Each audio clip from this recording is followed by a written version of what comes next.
우리 함께 말씀 보겠습니다. 마태복음 6장 16절에서 18절까지의 말씀입니다. 마태복음 6장 16절에서 18절까지의 말씀. 세 절 말씀 다 함께 같이 합독으로 읽겠습니다. 시작. 금식할 때 너희는 외식하는 자들과 같이 슬픈 기색을 보이지 말라. 그들은 금식하는 것을 사람에게 보이려고 얼굴을 흉하게 하느니라. 내가 진실로 너희에게 이르노니 그들은 자기 상을 이미 받았느니라. 너희는 금식할 때에 머리에 기름을 바르고 얼굴을 씻으라. 이는 금식하는 자로 사람에게 보이지 않고 오직 은밀한 중에 계신 내 아버지께 보이게 하려 함이라. 은밀한 중에 보시는 내 아버지께서 갚으시리라. 아멘. 오늘은 금식에 대한 말씀입니다. 금식에 대한 말씀. 저는 개인적으로 금식하는 것을 그렇게 좋아하지는 않습니다. 감사기도 하고 맛있게 식사하는 것을 저는 좋아합니다. 그런데 그런 저희지만 금식에 대한 말씀을 묵상하고 준비하면서 이 말씀을 가르치고 전하기 전에 제가 먼저 금식을 해야겠다는 그 마음이 들었습니다. 성령께서 주시는 마음이었죠. 그래서 이번 주에는 말씀을 준비하면서 저도 모르게 수요일과 금요일에 금식하는 시간을 가졌습니다. 이번 주에 한 가지 해결해야 할 문제가 있었는데 그 문제를 가지고 고민하고 기도하다 보니까 자연스럽게 수요일에는 먹지 않고 금식하게 되었고, 금요일에는 이 금식에 대한 말씀을 준비하면서 마음 먹었던 대로 금식을 하면서 말씀을 준비했습니다. 이틀간 이렇게 짧게, 금식이 아니죠. 그냥 주님께서 하라고 하셔서 하는 건데 짧게 금식을 하면서 느낀 점이 있습니다. 배가 고프다, 먹고 싶다, 이 마음이 들더라고요. 그런데 더 한 가지 느낀 것이 있습니다. 이 짧게라도 금식하면서 기도하니까 말씀을 준비할 때 하나님께서 은혜를 주시더라고요. 또 은혜를 주실 뿐만 아니라 또 기도하는 그 기도 내용에 담대함도 주시고 어떻게 해야 할지 지혜도 주셨다라는 거죠. 금식은 참 유익한 것 같아요. 유익한 것 같습니다. 예수님을 믿는 성도라면 금식할 때가 있어요. 예수님을 믿는 성도라면 금식할 때가 있습니다. 주님도 금식하셨고 주님께서도 너희들이 금식할 때가 있다라고 우리에게 분명히 말씀해 주셨습니다. 우리는 생각을 해봐야 돼요. 우리가 또 계속해서 시간이 되면 금식도 할 거고 기도도 할 거지만 금식이 뭘까? 또 금식을 하는데 하나님이 받으시고 하나님께서 기뻐하시는 금식은 어떻게 하는 것인가? 한번 생각을 해보아야 됩니다. 오늘 말씀을 통해서 금식이 무엇인지에 대해서 그 의미를 깨닫고 또 금식을 하더라도 하나님께서 기뻐하시는 그런 금식을 하는 저와 성도님 되시기를 주님의 이름으로 축원드립니다. 금식이 뭐죠? 금식. 그냥 먹지 않고 기도하는 건가요? 성경을 보니까 아수르의 수도인 니느웨 백성들이 하나님의 심판의 말씀을 듣고 죄악을 회개하면서 이 금식을 했더라고요. 그러니까 회개할 때 금식을 하는 사람이 있습니다. 이스라엘 백성들이 이방 나라, 적들이 이렇게 갑자기 침략해 와서 나라가 위기에 빠질 때 온 국민이 금식을 했던 적도 있습니다. 또 이방 땅에, 포로로 잡혀간 거죠. 이방 땅에 살던 유대인들이 악한 자들의 계략으로 인해서 다 죽을 위기에 처했을 때, 생명의 위협을 받을 때 금식을 하기도 했습니다.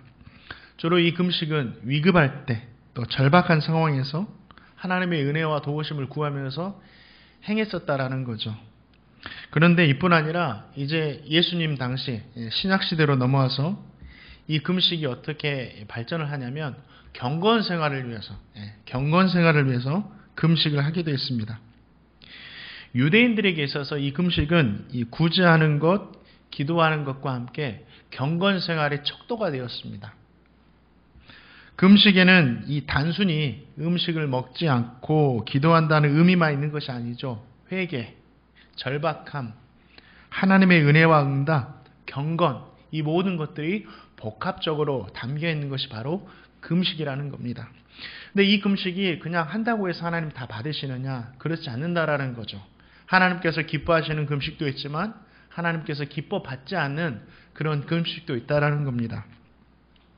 이사야 58장을 보면 이스라엘 백성들은 금식을 하는데 마치 어떻게 금식을 하냐면 하나님께 시위를 하는 것처럼 금식을 했습니다.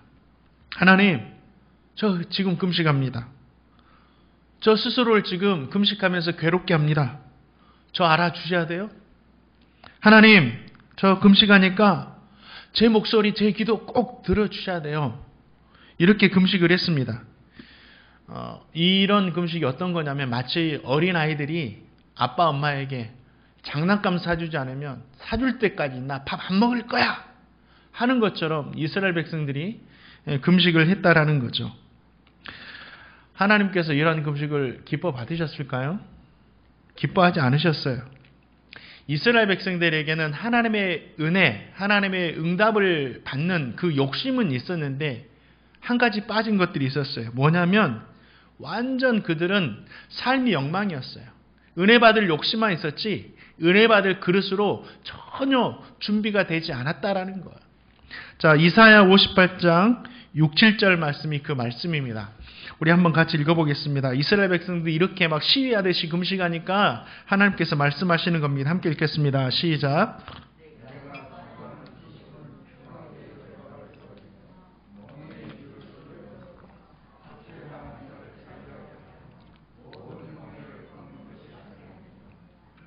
또 줄인 자에게 내 양식을 나눠주며 유리하는 빈민을 집에 들이며 헐벗은 자를 보면 입히며 또 내 권력을 피하여 스스로 숨지 아니하는 것이 아니겠느냐. 하나님은 금식하는 그 이스라엘 백성들에게 너희들이 금식은 하고 있다만 나는 그런 금식 기뻐하지 않는다라고 지금 말씀하고 계시는 거예요. 왜 그렇죠? 은혜에 대한 욕심은 있을지 몰라도 하나님 은혜 주셔야 돼요. 하나님 축복 주셔야 돼요. 이런 욕심은 있을지 몰라도 그들의 삶은 엉망이기 때문이죠. 경건의 모습이 전혀 없는 거예요. 약한 자들을 억압하고 금식하면서 동시에 고통을 주고 그들을 이용해서 착취하고 이웃은 전혀 돌보지도 않고 다른 사람은 어떻게 되든지 나만 잘 되면 된다. 그러한 신앙으로, 그러한 삶으로 살고 있었기 때문이죠. 이스라엘 백성들뿐만 아니라 지금도 간혹 그런 성도님들이 계십니다. 삶의 모양은 전혀 성도가 아니에요. 제가 바라봤을 때, 삶의 모양은 저렇게 살아도 되나 할 정도로 살아가시는데 은혜 받으려는 그 욕심만큼은 어느 누구에게도 뒤지지 않는 그런 성도라는 거죠. 하나님은 이 말씀을 통해서 너희들이 금식하는 것이 나에게 기쁨이 되려면 먼저 너희들의 삶을 고쳐야 된다라고 지금 말씀하고 계시는 겁니다. 나만을 위해서 살아가는 그 삶에서 벗어나서 하나님의 말씀에 따라 고통 중에 있는 이웃을 돌아봐라 말씀하시는 거예요. 압제와 억압 중에 있는 이 백성들에게 자유를 주고 굶주린 자에게는 좀 양식도 나눠주고 또 저녁이 되어서 갈 곳이 없는 이웃이 있거든 좀 쉴 수 있도록 잠자리도 좀 제공해주고 이렇게 살아라 말씀하고 계시는 거예요. 그러면 이 이사야 선지자를 통해서 주신 이 말씀을 이스라엘 백성들이 들었을 때 어떻게 해야 될까요? 곧바로 자신의 삶을 돌아보고 기도해야 됩니다. 그리고 이제는 하나님의 은혜, 하나님의 축복을 구하는 이 금식이 아니라 자신의 삶을 회개하는 이 금식을 해야 된다라는 거죠. 그리고 그 금식을 통해서 경건하지 못한 하나님의 말씀에 바로 서지 못한 내 자신을 바로 잡아야 했죠. 그렇게 할 때 하나님께서 이스라엘 백성들이 하는 금식을 기뻐 받으신다라는 거예요. 저도 이번 주간 짧게 이렇게 잠깐 먹지 않으면서 말씀을 준비할 때 또 기도할 때 다른 목적이 없었어요. 제 자신을 돌아본 게 아니라 하나님 말씀 잘 준비되게 해주세요. 하나님 나 기도하니까 그 기도에 지혜를 주세요. 이 두 가지 목적이었어요. 그런데 하나님이 주시는 이사야의 말씀을 읽으면서 먼저 그런 마음들을 내려놨습니다. 그리고 먼저 제 자신을 돌아보게 됐어요. 말씀을 준비하면서 내 자신부터 돌아봐야 되겠다. 그러면서 저 스스로에게 이런 질문을 했습니다. 박철 목사, 너는 교회를 위해서 먼저 너가 희생하고 섬기고 있느냐? 다른 사람이 섬기고 사랑하기 전에 너가 먼저 그렇게 하고 있느냐? 박철 목사, 너는 정말 하나님께 은혜 받을 만한 모습으로 살고 있느냐?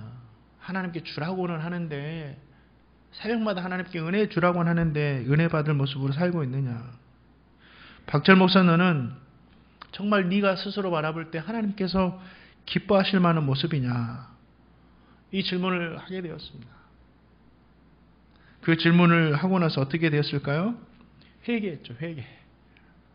주님, 저를 용서해 주세요. 성도들이 섬기고 희생하기 전에 제가 먼저 섬기고 희생할 수 있도록 도와주세요. 하나님께서 기뻐 받으실 만한 모습으로 살고 있지 않은 저를 용서해 주세요. 주님, 하나님의 은혜를 받기 전에 제가 하나님의 은혜 받는 만한 그 모습이 되게 해주세요. 이렇게 기도를 드렸습니다. 사랑하는 성도님들, 은혜를 사모하면서 금식을 하는 것도 중요하지만 하나님의 은혜 받을 만한 모습으로 사는 것이 더 중요합니다. 저와 성도님 모두가 이 말씀을 듣고 깨달아서 은혜를 사모하면서 금식하는 동시에 은혜 받을 만한 모습으로 살아가시기를 주님의 이름으로 축원드립니다. 그것이 하나님께서 기뻐하시는 금식의 모습입니다. 그러면 금식이 어느 때 필요하죠? 언제 우리는 금식해야 되나요? 아무 때나 막 해야 되나요? 요한의 제자들이, 세례 요한의 제자들이 예수님께 와서 물었습니다. 우리와 바리새인들은 금식을 하는데 왜 당신의 제자들은 금식하지 않습니까? 라고 이렇게 기도를 해요. 아니, 질문을 해요. 그 질문에 예수님께서 대답하셨습니다. 그 대답이 마태복음 9장 15절 말씀이에요. 한번 같이 읽어보겠습니다. 마태복음 9장 15절 말씀 시작.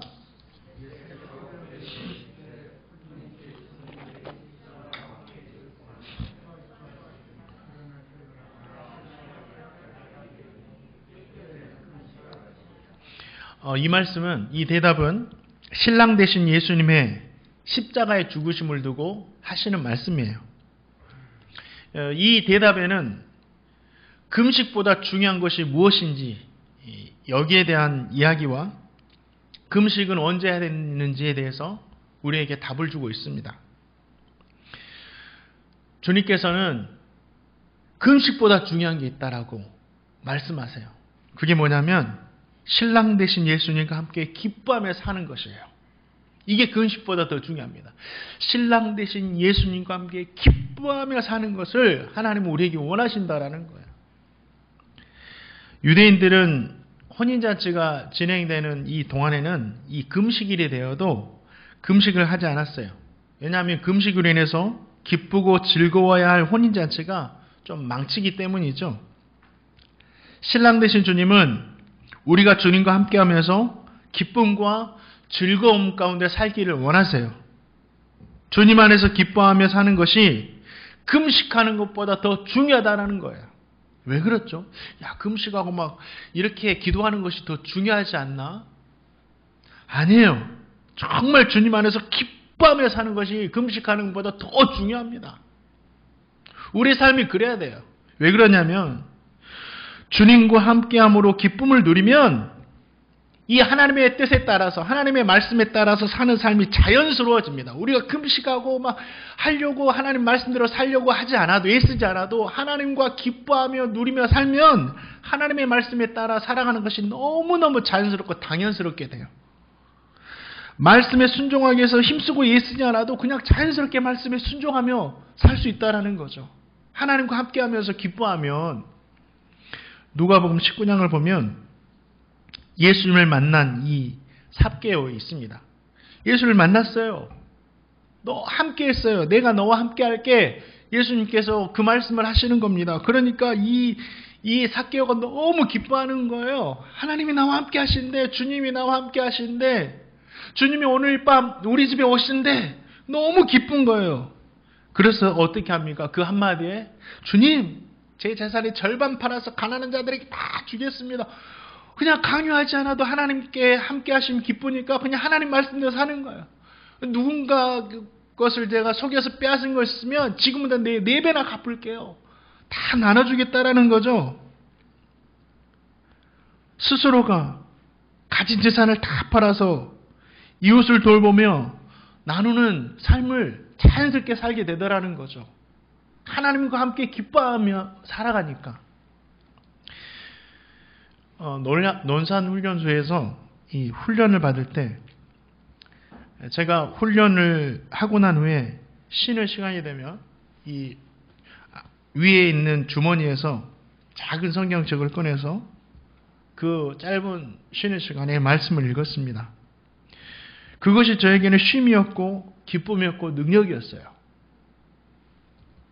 그 모습을 보던 조교가 물어보더라고요. 기독교야? 예, 물어보더라고요. 네, 저는 예수님 믿습니다. 예수님 믿습니다. 힘든 시간도 주님과 함께함이 기쁘고 즐거우니까 그냥 자연스럽게 말씀 보면서 주님을 전하는 거죠. 금식하는 이유가 뭐죠? 말씀대로 살기 위해서예요. 말씀대로 살기 위해서, 하나님의 뜻에 따라 살기 위해서. 금식하지 않고 주님과 함께하는 것을 기뻐하면서 기뻐하기만 해도 우리는 그렇게 살 수 있다라는 거예요. 이것이 주님과 함께 기뻐하면서 사는 이것이 금식보다 중요한 이유입니다. 사랑하는 성도님들, 이 땅에 사는 동안 금식하는 것도 중요하지만 먼저 저와 성도님 모두가 하나님 안에서 주님과 동행함을 기쁘고 즐거워하며 살아가시기를 주님의 이름으로 축원드립니다. 신앙생활을 기쁘고 즐겁게 해야 돼요. 신앙생활은 고행이 아니에요. 신앙생활은 수련이 아닙니다. 주님 안에서 기뻐하고 즐거워하는 거예요.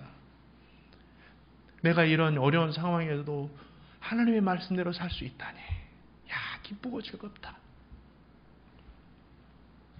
또 이 말씀 주님의 대답, 세리요한의 제자들에게 했던 주님의 대답에는 금식할 때가 언제인지 우리에게 알려주시는 말씀이 있죠. 신랑을 빼앗기는 날에 금식해야 된다라고 말씀하십니다. 이 신랑을 빼앗긴 날은 예수님께서 십자가에 죽으시는 그 날을 의미하죠. 그때는 누가 금식하라고 하지 않아도 신랑 대신 예수님과 헤어짐으로 인해서 이 제자들이 자연스럽게 금식하게 될 것이다 말씀하시는 거죠. 저와 성도님도 이 신랑을 빼앗겼던 그날 고난주간이 되면 주님의 고난에 동참한다는 의미로 금식을 하기도 하죠. 또 한 가지, 저와 성도님이 신랑을 빼앗기는 날들이 있어요. 저와 성도님이 살아가다가 늘 주님과 동행하고 늘 주님 안에서 기뻐하고 늘 주님 안에서 감사하고 감격만 하는 것이 절대 아니죠.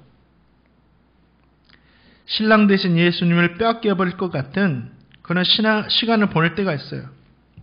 하나님께서는 언제나 우리 함께 하시지만 우리가 하나님과 동행하며 살지 못할 때가 있다라는 거죠. 그때 필요한 것이 뭐예요? 금식입니다. 금식을 통해 빼앗겨버렸던, 잊어버렸던 주님을 찾아야 된다라는 거죠. 저와 성도님이 살아가다가 주님을 빼앗기는 이유가 어디에 있죠? 많은 이유들이 있겠죠. 생각해 보니까, 성경을 보니까 많은 이유들로 우리의 신앙을 빼앗깁니다. 그 중에 가장 큰 요인이 환경 때문인 경우가 참 많아요. 환경이 어려워지면 그 환경에 가로막혀가지고 하나님을 보지 못할 때가 많다라는 거죠. 점점 하나님을 잊어버리기 시작하죠. 코로나19가 우리에게 그런 환경이 아닌가 생각됩니다. 어떤 집사님께서 자신은 어려서부터 주일 예배 빠지는 것은 상상할 수도 없는 일이었다라고 저에게 고백하시더라고요. 주일이면 무조건 무슨 일이 있어도 아파도 교회에 나와 예배하는 것이 당연스러운 일이었어요. 그런데 코로나19로 현장 예배에 참석하지 못하고 이제서는 집에서 영상으로 예배를 드리죠. 이제 이런 것들이 반복되다 보니까 예전에 당연하게 가졌던 주일 예배에 대한 마음이 변하더라는 거예요. 자기가 고백을 하는 거예요. 코로나 때문에 영상 예배 드리는 것이 자연스러워다 보니까 코로나가 아니더라도 영상 예배 드리는 것이 편해지더라는 거죠. 한번 생각해 보셔야 돼요. 정말 나는 이 코로나19로 인해서 이렇게 예배하는가? 스스로만 알 겁니다. 성도님뿐만 아니라 저도 그런 마음인데요. 성도님들에게 뭐라고 하는 게 아니에요. 저에게 뭐라고 하는 거예요. 저도 그런 마음이 있어요. 스스로 제 신앙을 지키기 위해서 노력은 하지만 노력을 해도 지금 저의 신앙과 마음이 예전 같지가 않아요. 이상해졌어요. 코로나19 전에 날마다 새벽 예배에 나와서 하나님을 찾아 기도하고 수요 예배를 통해 말씀 듣고 금요 기도회를 통해 하나님께 부르짖고 성경 공부를 하면서 하나님의 말씀을 서로 알아가고 구역 모임을 통해서 성도들의 사귐이 다 끈끈해지고 한 가족이 되어가고 주일날이면 함께 떡을 떼는 식사 시간을 통해 식구가 돼요. 식구. 입이 많은데 같이 밥 먹는다는 거죠. 식구가 되어가는 거예요. 교회 청소를 하면서 교회에 대한 사랑의 마음을 이렇게 갖습니다. 그런데 이 코로나19로 인해서 물리적으로 정말 이 물리적입니다. 이 사람이 능력으로 되는 게 아니에요. 이 물리적으로 이 모든 것이 완전히 가로막혔어요. 환경으로 인해서 점점 주님을 제 자신이 잊어버리는 것 같아요. 다 막혀가지고. 스스로 노력하지만 잘 안 돼요. 발버둥 치고 있지만 주님으로 인한 기쁨과 감격을 빼앗겨버리는 것 같아요. 정말 신랑을 빼앗기는 날에 금식해라 했는데 정말 신랑을 빼앗겨버린 것 같아요. 지금 이 순간이 어떻게 해야 되죠? 저와 같은 성도님들이 계시다면 지금 이 잃어버린 주님을 찾기 위해서 금식하며 기도할 때다. 금식하며 기도할 때다. 사랑하는 성도님들, 저와 같은 마음이 있다면 이번 주 한 끼라도 잠시 금식하면서 기도하시기 바랍니다. 기도로 식사를 하세요. 또 건강 안 좋으신 분들은 반드시 그냥 식사하시고요. 주님, 제가 비워지고 주님이 제 안에 채워지기를 원합니다. 주님, 빼앗겨버린 것 같은 이 은혜와 신앙이 회복되기를 원합니다. 금식하며 기도하는 성도님 모두에게 잃어버렸던 은혜를 채워주시는 주님의 응답이 있기를 주님의 이름으로 축원드립니다. 그러면 우리는 금식할 때 어떤 자세로 해야 되는가 한번 생각해 봐야 돼요. 주님은 이스라엘 백성들에게 금식할 때 이렇게 하라라고 우리에게 말씀해 주셨죠. 유대인들이 열심히 금식을 하고 있지만 이 잘못된 자세로 막 금식을 하는 거예요. 일주일에 2번씩, 많게는 일주일에 계속해서 반복하면서 막 금식했던 사람이 있었거든요. 어떻게 금식을 해야 되죠? 자, 마태복음 6장 16절 말씀 우리 주님께서 가르쳐 주십니다. 함께 읽겠습니다. 시작.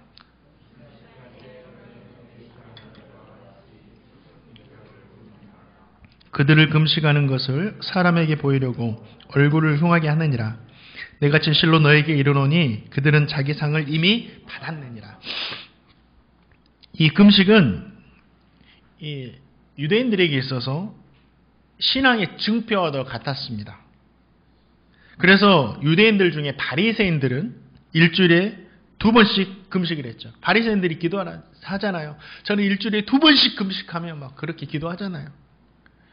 금식하면서 자신이 하나님의 말씀을 지키기 위해서 노력한다라는 그 사실을 막 사람에게 보여주기를 원했어요. 그러면서 머리도 풀고 옷도 좀 헝클어지게 아무렇게나 입고 매우 피곤한 모습으로 다녔습니다. 나 금식하고 있어요.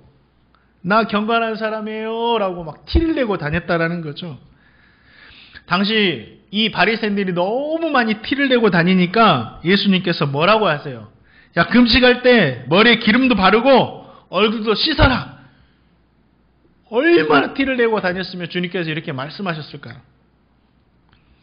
근데 저는 이 바리새인들의 마음이 어떤 마음인지 조금은 알 것 같아요. 청소년 때 이 고난주간이었어요. 그래서 3일 정도 저도 금식을 해야 되겠다라고 금식을 했습니다. 금식이 아니죠. 굶식이죠. 억지로 굶는 거죠. 금식의 의미도 모르면서 그냥 한 거예요. 근데 이 3일간 하면서 힘들잖아요. 근데 그냥 나만 손해보는 것 같아요. 그래서 나 금식하고 있다고 누군가에게 말하고 싶었어요. 친구들이 알아줬으면 했고 친구들과 선생님으로부터 금식하고 있구나 이런 말을 듣기를 원했다라는 거죠. 그래서 금식을 마친 그 주일날 헌금 봉투에 금식하게 해주신 것 감사 이런 기도 제목을 해가지고 알아주기를 원하니까 손해보는 거 누가 알아주면 손해보는 것 같으니까 이런 기억이 있습니다. 정말 철없는 어린아이의 신앙이었죠. 지금은 그런 분들이 계시지 않지만 이 부흥 강사 이력을 보면 40일 금식기도 몇 회 이렇게 써가지고 알리는 분들도 계시더라고요. 40일 금식기도가 힘들고 정말 어려운 건 사실이지만 그러나 그것이 사람들 앞에 이력이나 자랑거리는 아니죠. 저와 성도님 금식하는 이유가 뭐죠? 사람에게 인정받고 칭찬받기 위해서 하는 것이 절대 아니죠. 내 이력을 나타내기 위함도 아닙니다. 내 능력이 나타나기 위함도 아니에요. 내가 그런 사람이, 나 그렇게 기도의 능력이 많은 사람이다. 이걸 나타내기 위해서 금식하는 게 아니에요. 하나님께 보이기 위함. 하나님 받아주시라고. 이렇게 금식하는 거죠. 우리는 금식할 때 정말 사람이 아니라 하나님 받으시도록 하나님 앞에서 해야 됩니다.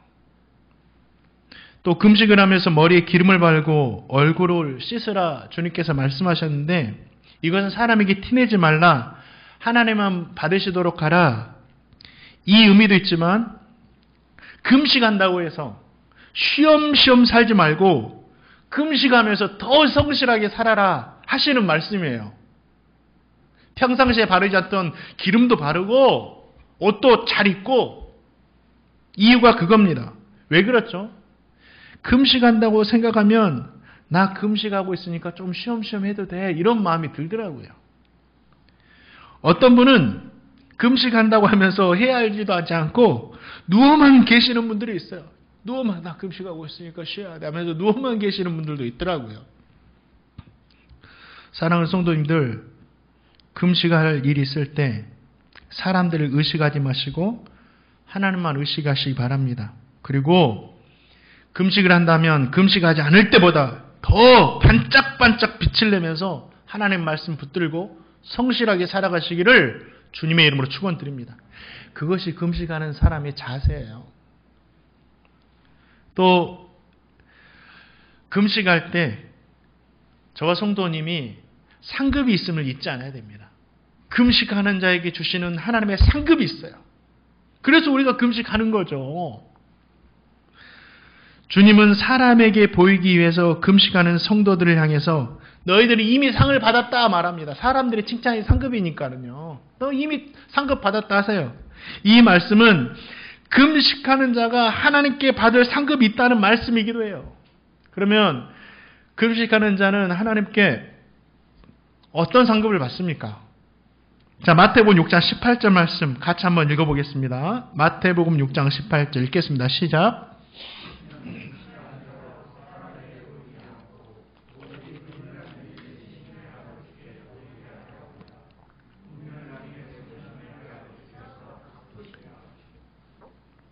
금식하는 자가 받는 상급은 은밀한 중에 계신 아버지께서 다 보신다라는 거예요. 이게 뭔 상급이야? 하나님께 보시는 게. 하나님은 우리 모든 것을 보시기 때문에 우리 모든 것을 또한 알고 계셔요. 다 보셨기 때문이죠. 금식하는 사람의 속이 정상이겠어요? 아니죠. 금식할 정도가 되었다면 속이 말이 아닐 거예요. 먹기도 귀찮고 정말 이거는 이 사람 속을 누가 알겠어요. 어쩌면 자기 자신도 자신의 마음을 불가할 수 없을 정도가 된 상태예요.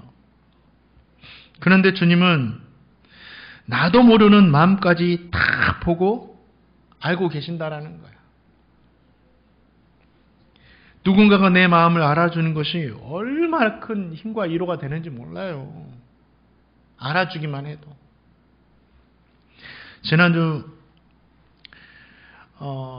제가 10년 정도 부목사로 섬겼던 이 담임 목사님께서 63세의 이 연세로 소천하셨습니다. 하나님의 부르심을 받으셨죠. 그분은 저에게 영적인 아버지와 같은 분이셨어요. 3일 동안 월화수 3일 동안 이렇게 장례식을 천안까지 오가면서 참석을 했습니다. 그리고 화요일인가요? 교회에서 추모 예배를 드리고 나오는데 어떤 권사님이 저를 오시더니 저를 와락 안으시면서 막 우시는 거예요. 목사님 막 우시는 거예요. 너무 당황했어요. 그래서 너무 힘주어 우시길래 잠시 그대로 서 있다가 진정시키고 자리에 앉았어요. 그리고 권사님 그 마음 다 알아요. 이렇게 말해줬습니다. 그 한마디 말이 얼마나 위로가 되었던지 막 우시는 거예요. 권사님 그 마음 다 알아요. 또 장례식장에서 새롭게 담임 목사님이 된 이 목사님을 만났어요. 저와 함께 부목사로 7년 정도 사역했던 저보다 5살이 어린 동생입니다. 저보다 어리지만 교회를 섬겨가기에 충분한 실력과 영성을 갖추고 있는 이 목사님이에요. 그 목사님이 저를 보더니 갑자기 저를 안고 막 우는 거예요. 왜 저를 보면 안으려고만 하는지 막 우는 거예요. 그러면서 저에게 이런 말을 하더라고요. 울지 않으려고 참았는데 목사님 보니까 왠지 눈물이 난다고. 그러면서 막 우는 거예요. 제가 그 친구 보면서 그동안 수고했고 내가 그 마음 다 안다고 말해 주었습니다. 사람이 누군가가 자기 마음을 알아주는 것만으로도 은혜가 되고 힘이 되고 감동이 돼요. 그러죠. 하나님은 우리도 알 수 없는 우리의 은밀한 마음까지 다 보시기에 모든 것을 알아주세요. 모든 것을. 정말 저의 마음, 우리 성도님의 마음 누구에도 말 못하잖아요. 그 마음을 다 보시고 다 알아주십니다. 우리 하나님이. 그래서 베드로가 이렇게 고백했던 것 같아요. 주님만이 내 마음 아십니다. 주님만이 내 마음 아십니다. 하나님께서 우리의 마음을 알아주시는 것만으로도 우리에겐 큰 상급이 된다라는 거예요. 또 금식하는 자가 받는 상급은 응답을 주신다라는 거예요. 다 아시니까. 그냥 응답이 아니에요. 은밀한 것까지 알고 계시기 때문에 100% 확실하고도 완전한 응답을 우리에게 주신다라는 거예요. 죄악으로 고통하며 금식하는 자에게는 용서를 주시고 급박한 상황에서 금식하며 기도하는 자들에게는 구원의 은혜를 베풀어 주시고, 성경을 보니까 그래요. 주님을 빼앗겨버린 성도들이 신앙의 회복을 위해서 기도할 때는 회복의 은혜를 주신다라는 겁니다. 하나님은 죄악으로 고통하며 금식하는 사람들을 용서해 주십니다. 그게 응답이죠. 하나님께서 죄악으로 인해서 아수르를 심판하기를 원했어요. 그리고 니느웨를 완전히 내가 멸하겠다라고 마음을 먹으십니다. 왜 그럴까요? 이 아수르의 악독이 하나님 앞에 이르렀다라고 말해요. 이 악독이 뭐냐면, 어떻게 사람으로서 저렇게 잔인할 수 있을까? 이 정도예요. 사람의 이성으로는 이해할 수 없을 정도의 잔혹함이 이 아수르에게 있었다라는 거죠. 근대에 들어와서 이 발굴되었던 옛 페르시아의 기념비를 보면 이런 글들이 새겨 있다고 해요. 아수르 사람들이 얼마나 잔인했는지, 전쟁을 해서 정복을 하면 정복당한 성에 들어가서 사람을 잡아서 입을 강제로 열어서 혀를 다 뽑아냈다고 합니다. 그리고 땅에 4개의 말뚝을 박아가지고 사지를 쫙 펴서 거기에 메어놓고 이 비수를 가지고, 그런 날카로운 칼들을 가지고 그냥 죽이는 게 아니라 살점을 한 개씩 뜯어가지고 죽였다고 해요. 이게 문헌에 남아있어요. 인간이 어떻게 이럴 수 있을까? 이 악독이, 이 포악함이 이 아수르 가운데 가득했다라는 거죠. 요나는 이스라엘의 원수 같은 나라가 아수르였기 때문에 아수르에 가서 회개의 복음을 전하기 싫었어요. 근데 하나님께서 보내시니까 가기 싫었는데 억지로 강권적인 하나님의 역사로 니느웨로 갑니다. 그러면서 선포하기 싫은 마음으로 그냥 니느웨 백성들, 하나님께서 너희들 회개하지 않으면 심판하신단다, 그냥 이렇게만 선포해요. 그런데 니느웨 백성들이 그 심판의 말씀을 듣고 금식을 하며 회개합니다. 왕부터 신하까지, 어른부터 어린의 나이까지, 심지어는 짐승들까지 뭘 먹지를 못하게 하고 온 나라가 막 금식하면서 기도를 하는 거예요. 회개 기도를 하는 거예요. 어떻게 되었을까요? 하나님께서 내리시고자 했던 재앙을 내리지 않으셨어요. 금식하며 회개하니까, 진짜로 회개하니까 이 악독한 죄악들도 하나님께서 용서해 주셨다는 거죠. 정말 신기한 것은 진심으로 마음을 다해서 회개 기도를 드리면 용서해 주시기 때문에 막 우리도 용서의 확신이 들고 얼마나 자유롭고 가벼운지 몰라요.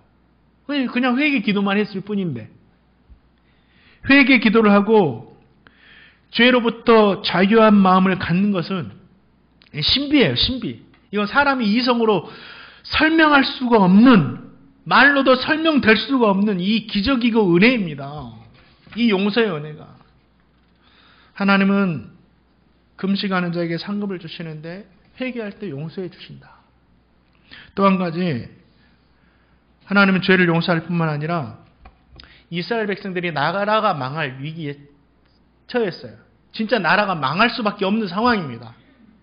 자신들이 이길 수 없는 이 수많은 적들이 공격해 왔기 때문에 그때 온 나라가 금식을 하자 하나님께서 그들을 구원해 주시죠. 나라뿐만 아니에요. 내 자신이 나라라고 지난주에 우리가 배웠죠. 하는 일이 잘 되지 않고 끝이 보일 때가 있어요. 이제 끝났다. 그러죠. 이제 다 망했다 생각될 때가 있습니다. 그때 오늘 말씀을 기억하셔야 돼요. 하나님은 하나님의 백성이 금식하며 기도할 때 절대로 외면하지 않으십니다. 나를 살리는 것은 이 음식이 아니라 하나님이시다. 그렇게 기도할 때 성경을 보니까 하나님 환경을 열어주시고 도울 사람을 보내주십니다. 또 환경도 열리지 않고 도울 사람도 없을 때는 하나님께서 직접 친히 구원해 주시더라고요. 사랑하는 성도님 모두에게 이런 은혜가 있기를 축원드립니다. 지금 이것이 필요한 것 같아요.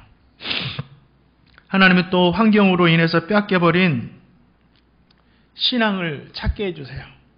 분명히 하나님께서는 우리의 기도를 들어주실 것이에요. 금식하며 기도하면 하나님께서 그 기도를 긍휼히 여겨 주실 거예요. 다시 현장에서 예배가 드려지게 하실 것을 믿습니다. 구역 예배와 식탁의 교제가 회복되어서 식구의 정을 나누게 하실 것을 믿습니다. 성경 공부를 통해서 하나님의 말씀을 알아가는 기쁨을 우리에게 주실 줄 믿습니다. 마음껏 다니며 전도하고 사귐이 있게 하실 줄 믿습니다. 바라는 것은 그때까지 저와 성도님 모두가 포기하지 말고 때로는 금식도 하고 때로는 기도하면서 어디에서나 계속 믿음의 삶을 살아갈 수 있기를 주님의 이름으로 축원드립니다. 마지막으로 우리 주님께서 금식하는 자에게 주시는 상급이 있는데 갚아주신다라는 거예요. 이게 중요합니다. 하나님께 갚아주신대. 하나님께서 기뻐하시는 금식이 뭐라고 했죠? 연약한 자를 돌보고 굶주린 자와 환난당하는 자들을 돌보시는 것이라고 했어요. 하나님의 말씀을 믿고 그 말씀대로 살아가는 것이 하나님께서 기뻐하는 금식이다.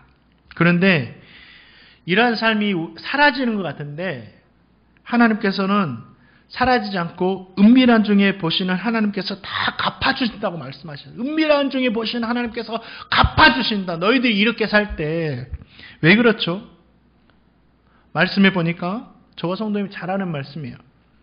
가난한 자를 불쌍히 여기는 것은 여호와께 구워주는 것이니 그의 선행을 갚아주시리라 약속하시고 말씀하셨어요. 금식뿐만 아니라 말씀을 믿고 순종하는 모든 삶에 상급이 있고 갚아주시는 은혜가 있는 줄 믿습니다. 하나님께서 갚아주시는데 그냥 갚아주실까요? 아니죠. 차고 넘치도록 갚아주신다라는 거예요. 우리 하나님께서 우리 교회가 어렵지만 지금도 작게라도 계속해서 선교를 통해서 이웃을 돌보고 있습니다. 필리핀의 박상철 선교사님과 필리핀 북한에 있는 임마누엘 교회 매달 선교비를 조금씩 보내지만 그래도 섬기고 있어요. 더 드려야 되는데 드리지 못함이 참 마음 안타깝지만 그래도 연약하게라도 섬기고 있어요. 말레이시아 차병교 서진옥 선교사님 우리가 섬기고 있죠. 기도가 바라는 것은 주님께서 약속하신 상급을 우리 행복누리교회 성도님들에게 하나님께서 천국에서도 하나님의 나라에서도 갚아주시지만 저는 바라는 게 있어요. 하나님 천국에서도 우리 성도님들에게 이렇게 했으니까 많이 갚아주세요. 갚아주시지만 이 땅도 하나님의 나라 천국이잖아요. 하나님 우리 성도님이 이 땅에 살아갈 때 우리 성도님들의 생활에 갚아주세요. 이 땅을 살아가는 천국과 같이 이 땅을 살아가는 우리 성도님들의 자녀들에게 갚아주십시오. 기도하고 있습니다. 하나님 아버지께서 저 천국에서도 우리 성도님들의 믿음의 삶을 위로하시고 상급을 갚아주시고 또 이 땅에서도 생활과 자녀들에게 갚아주시기를 축복하고 축복합니다. 말씀을 맺습니다. 저 성도님이 항상 금식할 수는 없죠. 먹고 살아야 되니까. 그런데 언젠가 우리도 금식할 때가 있습니다. 그때 내 자신을 내려놓고 하나님만 바라보시기 바랍니다. 그리고 하나님의 은혜를 바라보고 금식하는 것처럼 우리의 삶이 하나님의 은혜 받을 만한 모습으로 살아가시기를 축복합니다. 하나님께서 금식할 수밖에 없는 성도들의 마음을 다 알아주시고 용서하시고 구원해 주시고 회복의 은혜 주시기를 갚아주시는 은혜가 우리 성도님들 안에 있기를 주님의 입으로 축원드립니다.